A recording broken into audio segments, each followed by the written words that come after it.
Le prime impressioni sono quelle dell'incontro con le persone, incontri mi sembra spontanei, non costretti, non obbligati, e quindi questo fa sperare bene per il futuro. Da sempre io penso che il vescovo debba onorare il mandato che riceve di essere vescovo di un popolo, e quindi deve stare con la sua gente, e tutte le occasioni possono essere buone, devono essere buone, perché veramente si respiri un clima di chiesa dove il pastore è il pastore proprio perché sta con i suoi fedeli, i fedeli sono fedeli perché stanno col loro pastore.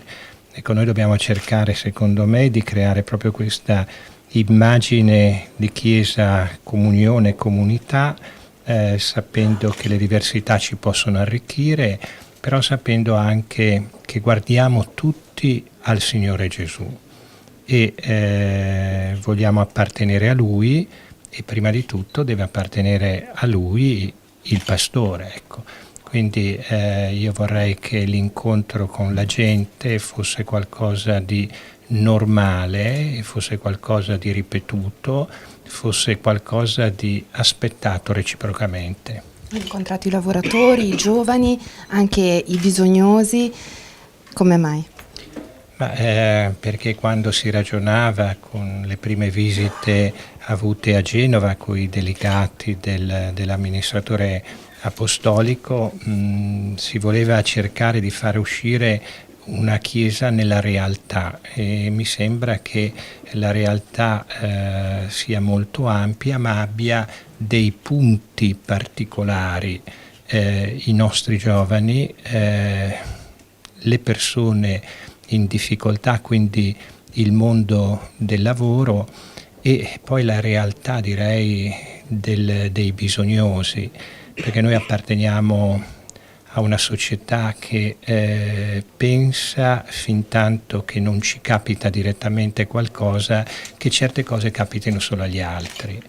Ecco, allora noi dobbiamo pensare che il disagio è una realtà che ci unisce agli altri, e quindi il lavoro, i giovani e il disagio possono essere tre snodi significativi di una realtà complessa come la nostra, che certe volte alcuni media semplificano e fanno credere ai nostri adolescenti, ai nostri ragazzi, che tutto vada sempre bene, che quello che conta è essere in peso forma, non prendere più di tante calorie.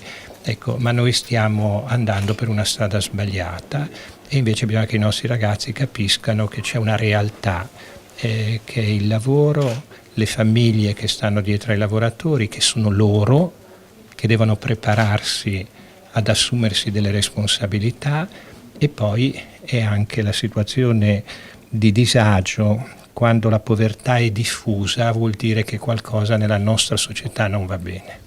Domani l'ingresso a San Marco, con che sentimenti? Col sentimento di compiere quel momento iniziale, chiedendo alla Nicopeia, chiedendo al Signore, trovandomi con la mia Chiesa per iniziare a camminare.